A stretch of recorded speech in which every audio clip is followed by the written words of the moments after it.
အားလုံးပဲမင်္ဂလာပါရှင်ဒေါက်တာမြတ်ဖုန်းပေးချာနေပြန်လည်ကြိုဆိုလိုက်ပါတယ်ဒီနေ့တော့အခုပြထားတဲ့မိကွန်းလေးကိုဆွေးနွေးပေးခြင်းလို့ပါဟုတ်ပါတယ်စင်ကာပူမှာတူနာပြုတ်အကူအနေနဲ့အလုပ်လုပ်ကင်ခြင်းတယ်ဆိုလို့ရှိရင်မြန်မာနိုင်ငံကတူနာပြုတ်ဘွဲ့သို့မဟုတ်ဒီပလိုမာရထားတဲ့သူမှစင်ကာပူမှာတူနာပြုတ်အကူနဲ့လုပ်လို့ရတာပါအဲ့လိုမျိုးမဟုတ်ဘူးအပြင်တင်တန်းမဲဆင်းတယ်ဆိုလို့ရှိရင်တော့ Healthcare Assistant HCA နဲ့ပဲအလုပ်လုပ်ရတာပါ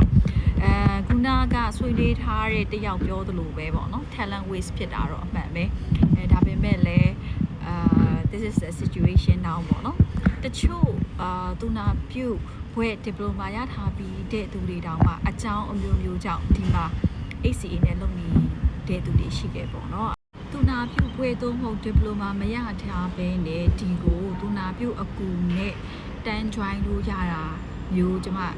သိမတွေ့ရဘူးပေါ့နော်အရင်ကမရှိဘူးလားဆိုတော့ရှိတယ်ကျွန်မတွေ့ဘူးတယ် batch alike တစ်ခေါက်ခေါ်တော့ကဒီကိုတန်းပြီးတော့enrollment အနေနဲ့ခေါ်တဲ့ batch တစ်ခုတော့ရှိလိုက်တယ်ပေါ့နော်ဒါကတော့ project by project basis ပေါ့နော်ဒါပေမဲ့အခုလောလောဆယ်ဖြစ်နေတာတော့ခုနကပြောတဲ့အတိုင်းပေါ့တလက်စားတယ်ပေါ့နော်ဒီနေ့ခေတ်သစ်မီဒီယာတင်ထားတဲ့သတင်းတစ်ခုကြောင့်မို့လို့ဒီ healthcare sector မှာတော်တော်လေးဘယ်လိုပြောမလဲဝိုင်းစိုးရိမ်ပြီးတော့ကြရက်ရိုက်သွားတယ်ပေါ့နော်အခုဆိုလို့ရှိရင် hacker ကဆိုလို့ရှိရင် passport တက်တန်းတိုးတဲ့နေရာမှာလည်းခက်ခဲတယ်ပေါ့နော်ဒီကျမအချို့တငယ်ချင်းတွေဒီမှာ license ရသူနာပြုဖြစ်နေပြီး PR ဖြစ်နေတဲ့သူတွေတောင်မှဘာဖြစ်လို့လဲဆိုတော့ PR ဖြစ်နေသည့်တိုင်အောင် passport ကတက်တန်းတိုးဖို့လိုတာ哦အဲ့တော့တက်တန်းတိုးဖို့အခက်အခဲရှိမလားဆိုပြီးတော့စိုးရိမ်နေကြတဲ့သူတွေလည်းရှိတယ်ပေါ့နော်အဲ့တော့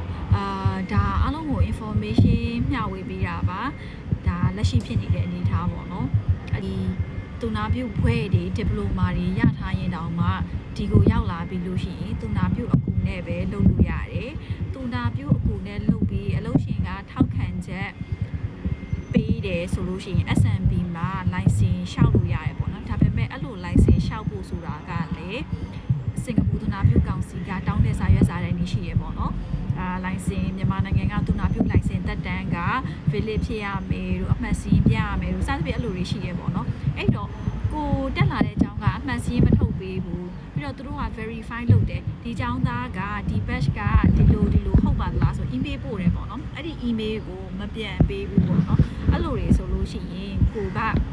license လျှောက်တဲ့နေရာမှာအခက်အခဲရှိလာနိုင်တယ်ပေါ့နော်ဒါကတော့ဒီရှေ့ဆက်ဖြစ်လာနိုင်တာတွေကိုကြိုပြီးတော့ခန့်မှန်းလို့ရအောင်သတင်းအနေနဲ့မျှဝေပေးတာပေါ့နော်ဒီမြန်မာ nationalities တွေအပြင်တခြားနိုင်ငံက source လုပ်ကြတာကြီးလည်းရှိတယ်ပေါ့နော်ပြီးတော့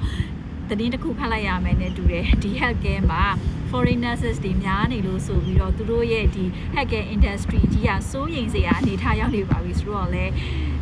straight time မှာတစ်ခေါက်တက်လာသေးတယ်ပေါ့နော်အဲ့တော့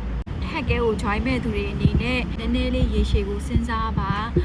ဆိုတော့လေကျွန်မအနေနဲ့ဒီတကယ်ပညာတတ်ဖြစ်ရတာနဲ့ဒီကိုနဲ့မအပ်ဆက်တဲ့အလုပ်တွေပြပြမပန်းအလုပ်တွေမှာမလုပ်ချင်မဲ့တိခတ်ပြီးလုပ်နေရတဲ့သူတွေမြင်ရတဲ့အခါစိတ်မကောင်းဖြစ်မိရပေါ့နော်အဲကြောင့်မလို့ဒီနေ့ဒီ information လေးကို